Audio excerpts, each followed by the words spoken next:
Experimente uma surpreendente viagem na história de Deus e uma forma confiável de aplicá-la em sua vida com a Bíblia de Estudo Cronológica Aplicação Pessoal. Totalmente colorida e ricamente ilustrada, ela oferece uma visão ampla ao inserir as Escrituras em 10 grandes eras, combinando os textos bíblicos em uma ordem sequencial de tempo desde a criação até o final. Bíblia de Estudo Cronológica Aplicação Pessoal. À venda nas livrarias ou pelo 0800 021 7373.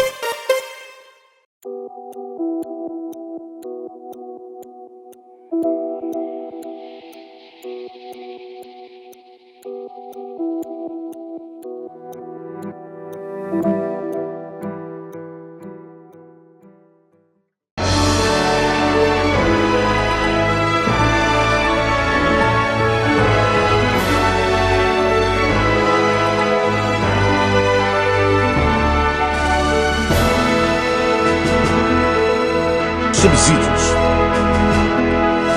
Lições Bíblicas Adultos. Lição 8. Ruth, Deus trabalha pela família.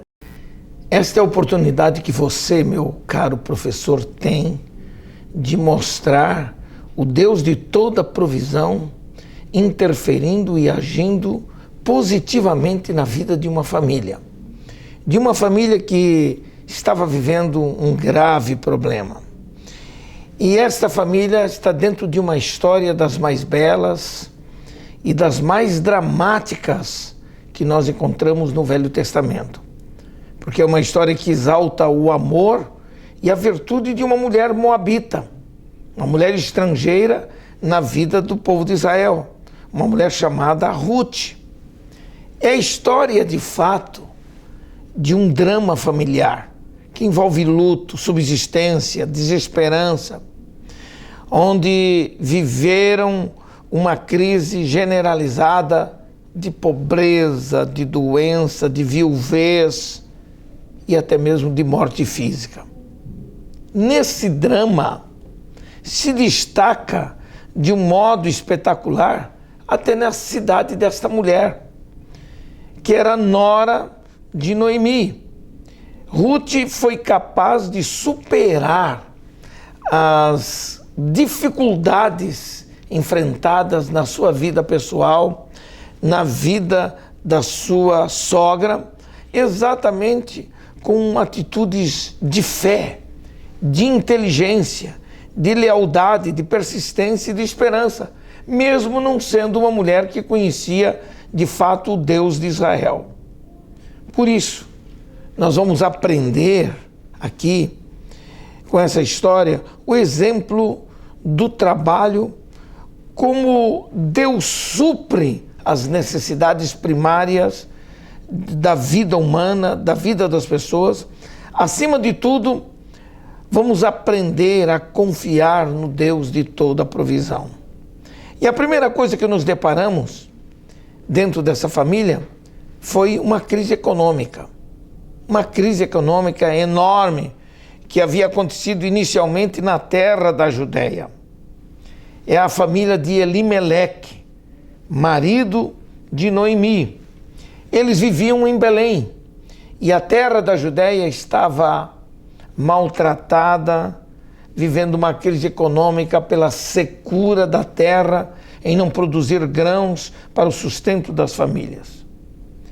Na verdade, essa crise foi permitida por Deus por causa da desobediência dos israelitas para com o Senhor, especialmente no tempo dos juízes que nós estudamos na história bíblica. Foi um tempo difícil, onde cada um fazia o que bem lhe parecia aos próprios olhos. E em função desse tipo de coisa, a falta de temor a Deus e de observância da lei do Senhor acabou por trazer e levar grandes prejuízos, sérios prejuízos espirituais e financeiros para todo o povo de Israel.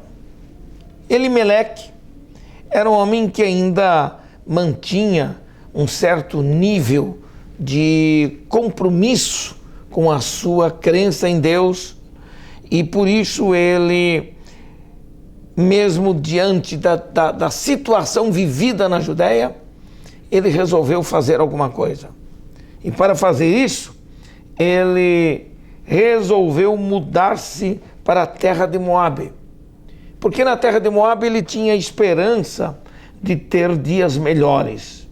Mas, quando chega àquela terra e que mal começa a trabalhar e a agir, Elimeleque sofreu de uma enfermidade e morreu, deixando viúva Noemi.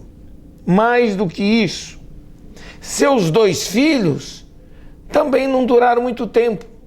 Por alguma razão especial, eles vieram a falecer. E ficaram então 3 viúvas, uma sogra, 2 noras, vivendo um drama enorme, quando o papel da mulher na sociedade de então era um papel muito restrito para a subsistência naquele período. Diante dessa situação, Noemi, a esposa de Elimeleque, ela teve de enfrentar a perda do marido, dos 2 filhos e toda aquela situação vivida. Ora, nós vamos entender que esta crise econômica experimentada e vivida por eles na Judéia estava acontecendo exatamente numa terra onde era conhecido a terra da casa do pão, porque a terra da Judéia estava escassa não só de alimentos básicos de subsistência das famílias que viviam naquela região, mas a terra estava desolada, principalmente por causa do mau governo dos últimos juízes de Israel, que abandonaram o Senhor em suas vidas. Belém, de onde eles saíram, que significa exatamente casa de pão, estava vazia, estava sem pão. Sem o pão que representava o sustento físico e material daquela família. E aconteceu uma coisa muito interessante, de que nesta situação vivida por Ruth, por Noemi, elas tiveram que tomar algumas decisões. Como a fome era a evidência da disciplina de Deus pelo povo de Israel ter pecado contra ele, eles então mudaram-se para Moabe, como nós dissemos. E aí se iniciou a crise de uma família. A família constituída por Elimeleque envolvia Noemi, os seus filhos Malom e Quilion, enquanto estavam na Judéia. Mas a crise econômica obrigou Elimeleque a tomar a decisão, buscar uma solução para a subsistência da sua família em outro lugar, em terra estrangeira. Ao invés de ficarem parados para tomarem o caminho que lhes parecia mais racional, o caminho das terras planas de Moabe foi de fato o caminho mais racional que eles encontraram. Elimeleque, que conhecia o Senhor, na verdade, não buscou orientação para a decisão que tomou. Ele simplesmente mudou, foi para aquela terra de Moabe e lá então aconteceu a coisa que nem Noemi e nem as suas noras podiam imaginar. Os 3 faleceram. Não no mesmo dia, mas faleceram acometidos por enfermidades que envolviam a região. Muito bem. Sem dúvida, essa situação provocou, naquelas 3 mulheres, algumas crises existenciais muito fortes. E você se pergunta, que são crises existenciais? Noemi chegou a um ponto de sua vida pessoal que ela não via mais nenhuma saída racional para solucionar o seu dilema.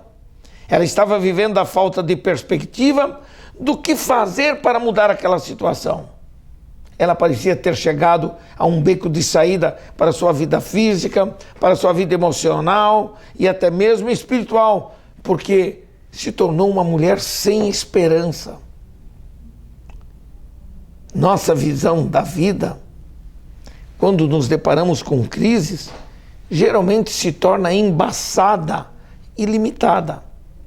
Mas é bom que se diga que é possível superar essas crises com uma atitude de fé no Deus de toda provisão e declarar, como o apóstolo Paulo ao dizer aos romanos perseguidos em Roma: que diremos, pois, a estas coisas? Se Deus é por nós, quem será contra nós? Que coisas podem provocar crises em nossa vida? É interessante que Noemi, quando se viu diante do dilema de não ter como subsistir, não ter mais alimentos ou grãos em casa para sustentar a si mesma e as suas noras, ela então resolveu voltar para a sua terra, entendendo ela que na sua terra ela estaria entre seus parentes e amigos. Ela, viúva, com suas duas noras moabitas, chamadas Orfa e Ruth, também viúvas, elas resolvem voltar para a terra de Judeia, porque ela tivera notícias de que na sua terra estava outra vez produzindo grãos em abundância. E depois de 10 anos de luta e escassez, Noemi toma o caminho de volta para a terra da Judeia. Ela já era uma mulher envelhecida, por isso ela resolveu liberar suas noras, Orfa e Ruth, para que voltassem às suas famílias de origem em Moabe. Orfa aceitou a liberação de sua sogra e voltou para sua família. Mas Ruth resolveu ficar com sua sogra.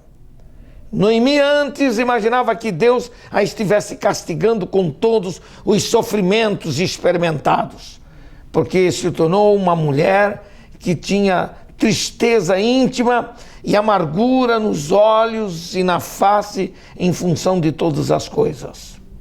Mas nós aprendemos com o apóstolo Paulo de que, mesmo sem imaginar o plano presciente de Deus em todas aquelas circunstâncias, Paulo nos diz assim, que todas as coisas cooperam para o bem daqueles que amam a Deus e daqueles que são chamados segundo o seu propósito.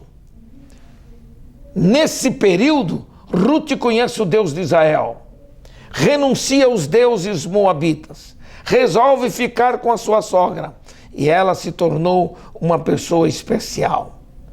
Quando eles voltam para a terra, ela, sabendo que sua sogra não tinha mais condições para um trabalho mais árduo ou mais pesado, então Ruth resolve na terra do pão buscar alguma coisa que pudesse ajudar a resolver o seu problema, tirar a amargura do rosto, da face da sua sogra. E ela entendeu que o Deus de Israel era um Deus onipotente, um Deus poderoso, e que esse Deus certamente teria um plano para mudar aquela história. Ruth, então, ajuda Noemi a recuperar a sua autoestima, e é o que ela faz.